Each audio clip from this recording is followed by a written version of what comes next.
The night the tablet arrived, the rain didn't fall, it hissed. Sheets of silver mist swept across the field laboratory set on the edge of Colorado's San Luis Valley, where lightning flashed like fractured veins beneath a bruised sky. Inside the facility, generators hummed, glass panels quivered, and the smell of ozone clung to every breath.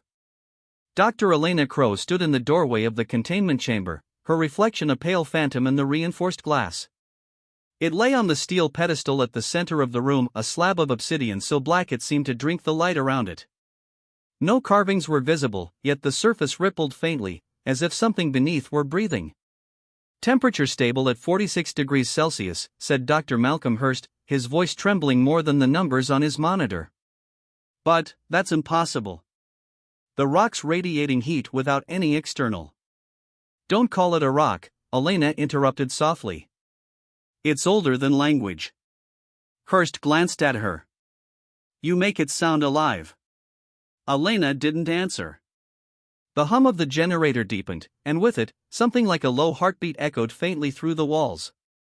The tablet had been unearthed 3 days ago by a team of surveyors working along the canyon rim near Blanca Peak. They'd thought it was volcanic glass until one of them, the youngest, a 19-year-old named Carter Wells, brushed his hand across it. He'd screamed before he even touched it fully. They said the skin of his palm had blistered black, then flaked away like ash. His last words before slipping into a coma were fragments in a language no one recognized. Elena had driven there herself the next morning. What she saw in that shallow pit had not been crafted by human hands. The edges were too precise, the luster too unnatural. And yet, carved faintly along its side, visible only at dawn, had been a series of sigils she'd seen before, not in books, but in dreams. Now it lay here, humming like a heart. "Dr. Crow," said Hurst again, "the containment protocols." "Hold them." "Elena." She stepped closer to the observation glass. Her reflection blurred into the obsidian beyond it, as if the two were merging flesh and stone, light and shadow. "We've scanned it, run every spectrum test we know," she said quietly. "It doesn't absorb, reflect, or refract light normally. It doesn't conduct electricity or respond to pressure. Yet it reacts to touch." "Why?" Hurst hesitated. "Because it's cursed?" She gave him a look, the kind that silenced grad students and board members alike. He exhaled. "Because it's alive, then?" "Closer." A thin alarm pulsed once, a heat spike. The temperature had risen another 10 degrees. "Seal the chamber," she ordered. But before Hurst could react, the lights flickered, and every monitor in the room froze. A shadow passed through the observation window, inside the sealed chamber. A faint whisper bled through the intercom, layered like dozens of voices speaking in harmony. "Elena." The sound was so faint Hurst thought he'd imagined it. But Elena went still, the color draining from her face. "Elena, what was?" "Kill the feed," she said. "Now." He slammed the control. The lights steadied. The whisper ceased. Only the hum of the tablet remained. Hurst swallowed. "You knew it would talk." Elena didn't look away from the obsidian slab. "Not to everyone. By the time the storm died, the lab was sealed under quarantine. The other scientists, Hurst, Chen, Ramirez, filed their reports, but none dared stay overnight. Elena, however, remained. She couldn't leave it, not when her dreams had already shown her the path that led here. She'd seen the same sigils carved on cave walls during her doctoral dig in Turkey 12 years ago. She'd heard the same whisper in sleep, long before the expedition, long before the obsession that had cost her her husband and her sanity. That night, alone under the sterile lights, she unlocked the chamber. The door groaned, the air dense with heat. The tablet pulsed faintly, not glowing but breathing. Her boots echoed across the metal floor. "I know you," she whispered. The surface shimmered, showing brief impressions, shapes, cities, faces, all gone before she could focus. She reached a trembling hand toward it. It burned. Instantly, her palm seared red-hot, the skin blistering, yet she didn't pull away. The pain was unbearable, but beneath it she felt something else, a flood of images, voices, understanding. The room melted around her. She saw mountains collapse into oceans, stars dying above temples of glass, beings that were neither gods nor men kneeling before the same black slab. She saw them touch it, one by one, until they turned to dust. And she heard words, not in English, not in sound, but within her. "You are not the first, but you may be the last." She gasped. Her knees buckled, her body collapsing, but she forced her hand to remain against the tablet. "What are you?" she whispered. "The memory. The end. The beginning. All that remains when the voice of flesh is gone." She felt her heartbeat falter. The air around her warped, the temperature spiking to unbearable levels. Her skin smoked. Then, silence. When Hurst returned at dawn, the chamber door was open. Elena lay unconscious on the floor, her hand fused with a print of charred obsidian against the tablet's surface. Her pulse was faint, her skin cold. He screamed for help, but as they lifted her, he noticed something carved into the stone, faint glowing sigils, freshly formed, where her hand had rested. Words. Not random symbols, but clear letters in English. "I understand." When Dr. Elena Crow awoke, the world was whispering. It wasn't sound, not exactly, more like the faint echo of meaning brushing against her mind, too soft to be language, too sharp to ignore. Every breath she drew came with the taste of ash and metal, as though she'd inhaled 1,000 years of ruin. Her vision swam. The white lights above her blurred into halos. A rhythmic beeping tethered her back to reality, a heart monitor. "Elena? Hey, you're awake." The voice belonged to Malcolm Hurst. His eyes were bloodshot, and he looked like he hadn't slept. She blinked. "How long?" 31 hours, he said. "You were unresponsive. We thought he didn't finish. You're lucky to be alive." Her hand throbbed. She looked down. The skin of her palm, where the tablet had burned her, wasn't ruined. It was perfect, unmarked. But just beneath the skin, faint black veins shimmered like threads of glass, branching up her wrist and vanishing beneath the sleeve. She flexed her fingers. They responded too smoothly. Too easily. "Where is it?" she asked. "The tablet?" "Sealed. Level 3 containment." After what we found, he trailed off, glancing toward the glass observation wall across the med bay. "What did you find?" Elena's voice was quieter now. Hurst swallowed. "You should see for yourself." They descended into the lower lab where the air hung heavy and metallic. The containment chamber had been reinforced, double glass, double guards. Floodlights illuminated the obsidian slab from every angle, but still, it drank all light, all warmth. Except this time, it wasn't still. Fine cracks spiderwebbed its surface, glowing faintly from within. Not red, not molten, but pale silver, like light trapped inside a mirror. Around it, sensors went haywire, flickering between unreadable values. On the far wall, digital projectors displayed magnified scans of the tablet's surface. "Elena," Hurst said, voice trembling, "these appeared 20 minutes after you touched it." The projected images showed symbols spreading outward from the center, dozens, hundreds, spiraling like veins. Some were geometric, others almost organic. At the heart of the pattern was a handprint. Her handprint. "I've run linguistic comparisons," Hurst continued. "Sumerian, Proto-Indo-European, Linear A, Sanskrit, nothing matches. But there's structure. Syntax. Something trying to communicate." Elena stepped closer to the glass, every instinct warning her to stop, and every obsession urging her forward. "It is communicating," she murmured. "Through me." Hurst frowned. "What do you mean?" She raised her burned hand, the veins glinting faintly. "It didn't destroy me. It changed me. I saw things, Malcolm. Not dreams, memories. Oceans turning to deserts. Cities crumbling before they were built. Voices of something older than humanity." He stared at her. "You're saying it's conscious?" She nodded. "And it remembers." That night, the lab emptied again, by order of the board. The incident report was classified under geothermal artifact anomaly. The guards stood watch, unaware that something beneath the floor hummed in resonance with the storm clouds gathering above. Elena stayed behind. She couldn't sleep. The whispers grew louder, clearer. They formed patterns, meanings. Sometimes they spoke her name, other times, they spoke words she didn't yet understand, not English, not any tongue she'd studied. But she knew them. The gate remembers the hand that opens it. The fire remembers the breath that fed it. Do you remember us, daughter of dust?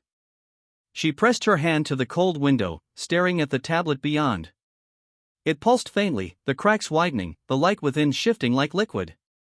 Why me? She whispered. And then, like a thousand mouths speaking through her reflection, the answer came. Because you are still listening. At 3:04 a.m., alarms blared. Containment pressure dropped. The security feed flickered to static. When Hurst burst through the control room door, he found Elena standing inside the chamber, the steel door sealed behind her. Elena, he shouted through the intercom.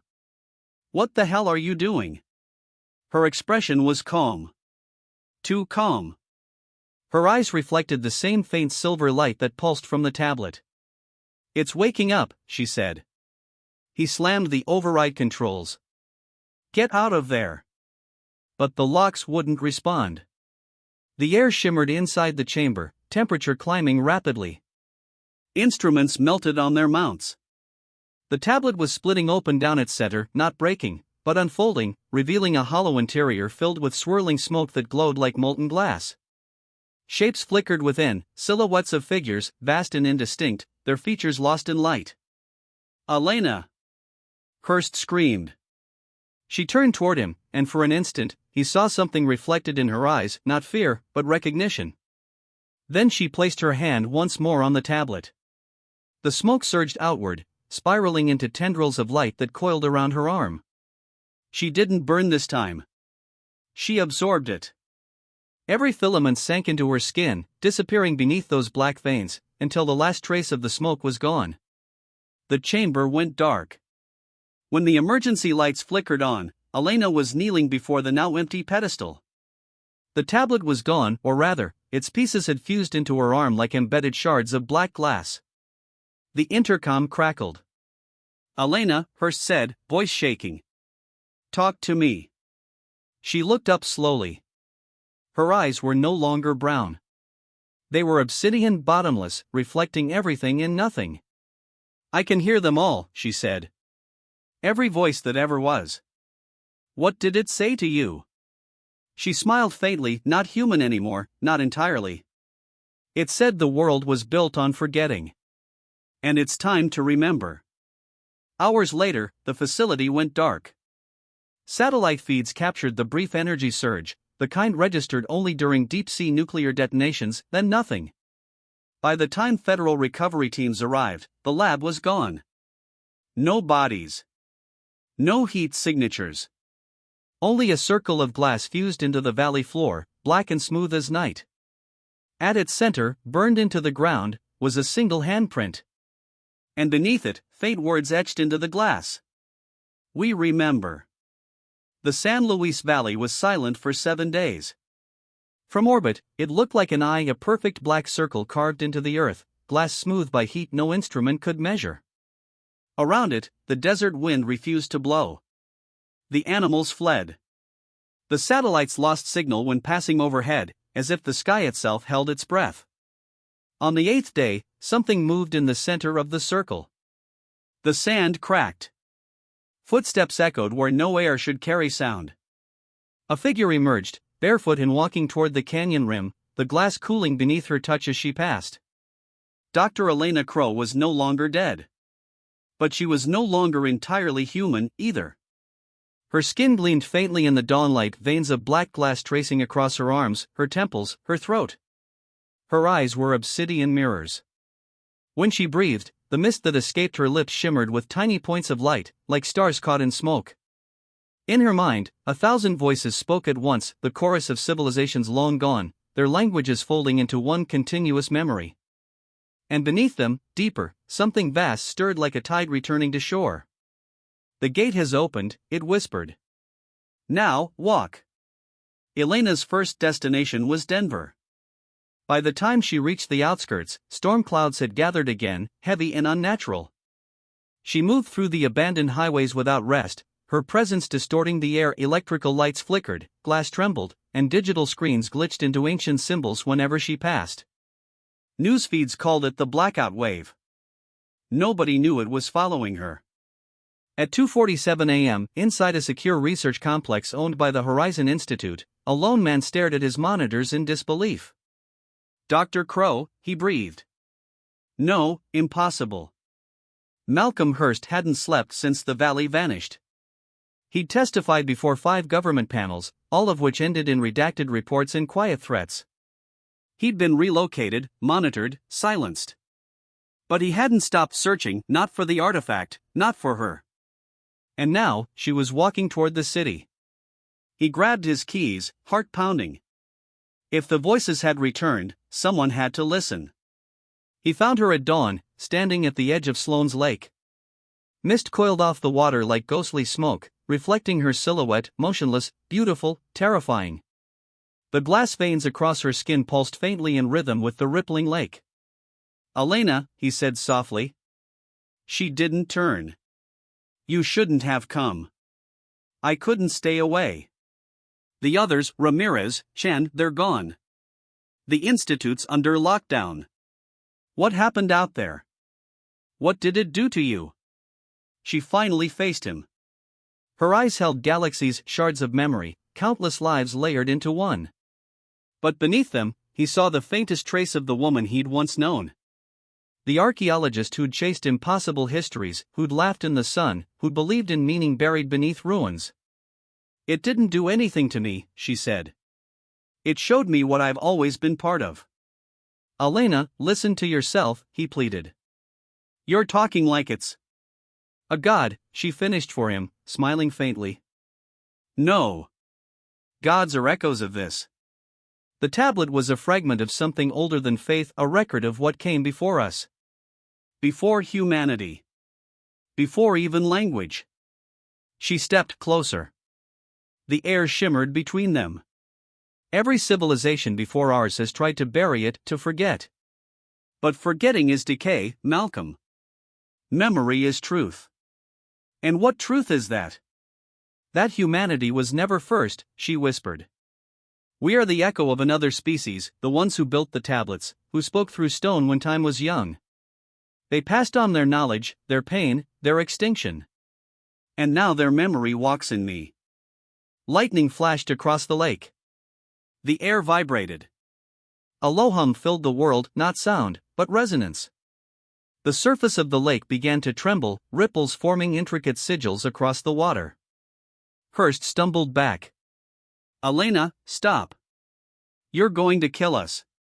It's not death, she said. It's remembering.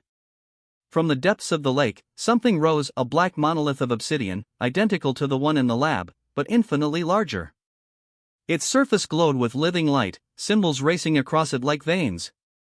The sky darkened as the hum deepened. Across the city, people froze.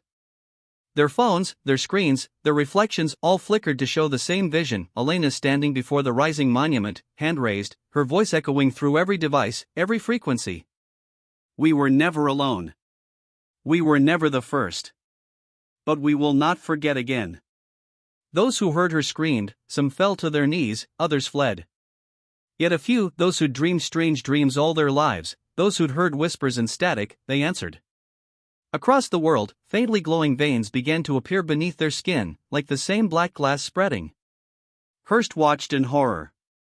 Elena, you're spreading it. She turned toward him, sadness in her eyes. No, Malcolm. I'm sharing it. Memory isn't a disease. It's salvation. He reached for her hand, desperate. You'll destroy everything. She took his hand gently. Then maybe everything was meant to end long ago. The world fractured. Light burst from the lake, a storm of brilliance and shadow. Hurst screamed, shielding his eyes, but Elena stood unmoving, hair whipping around her, her body dissolving into tendrils of glass and light. The monolith cracked open, revealing an endless horizon beyond, not space, not time, but memory made real. Voices poured through, ancient, mournful, endless. We are the forgotten. We are the remembered. We are what remains when the fire cools and the stars fade. We are you. Elena looked back once more, her human face flickering through the light. Tell them, she whispered to Hurst. Tell them we weren't meant to forget. And then she was gone, absorbed into the shimmering gate. The monolith folded in on itself, collapsing into silence. The water stilled. The sky cleared. Only one man remained standing by the lake, his reflection fractured into 1,000 faces. Weeks later, Malcolm Hurst sat in an interrogation cell somewhere beneath Arlington. The officials wanted answers, but he had none they could understand. The artifact was a transmitter, he told them. It didn't burn, it remembered. She wasn't chosen. She was heard. They thought him insane. They always had. But sometimes, late at night, when the lights dimmed, he would catch his reflection in the cell window. And beneath his skin, faint black veins shimmered. When he pressed his hand to the glass, it was warm. And somewhere far beyond the stars, where time had begun and ended 1,000 times over, a voice answered. You understand.